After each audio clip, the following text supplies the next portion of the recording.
Good afternoon.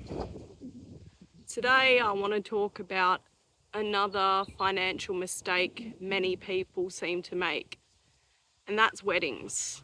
So in Australia, apparently, I've googled this, the average amount spent on a wedding is between $36,000 and $51,000. That's a lot of money. And so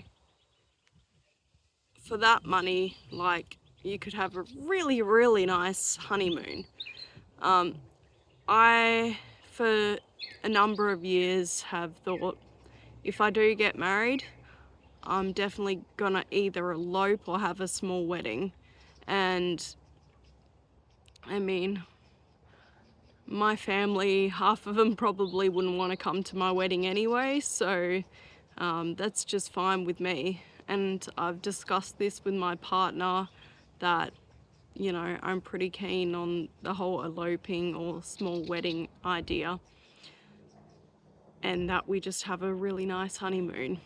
But not that I would want to still drop $36,000 on it, because as I see it, that's a huge opportunity cost in terms of we could make a lot of money investing with that kind of money.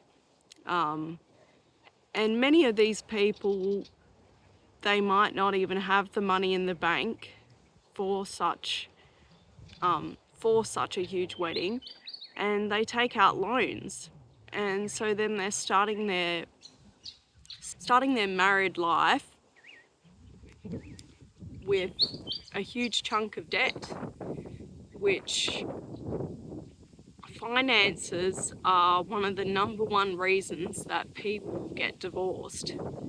So that's just starting off in such a way that you might get divorced. Is just making it higher risk by taking on that debt to get married, ironically. And so it's just not advisable. But I do understand some people want to celebrate with their families, but at the end of the day, it's about two people. It's not about, you know, the whole family, not about all your friends, yada yada. And no one's gonna remember it after, you know, a week or so.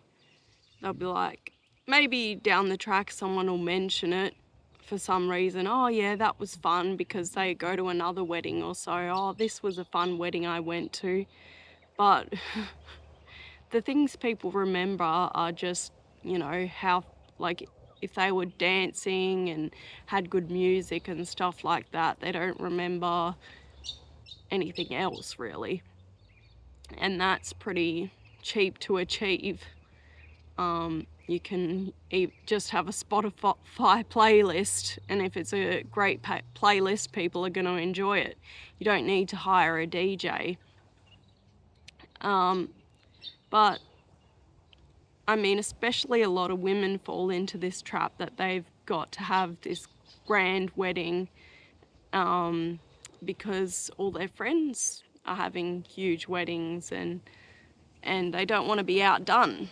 I mean, it's all keeping up with the Joneses, but this specific one, women tend to care more about than men. And then men go along with it because, you know, happy wife, happy life, when ironically it could make you unhappy.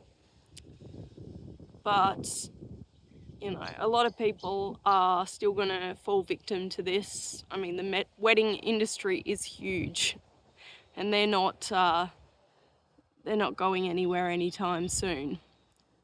But yeah, stupid people are going to fall for it.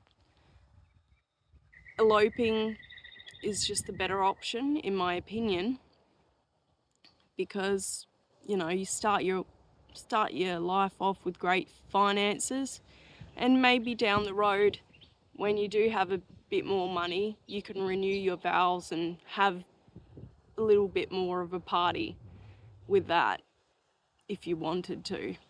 because then you might be a bit more financially able to do so without accruing lots of debt. That's just my 2 cents on that matter.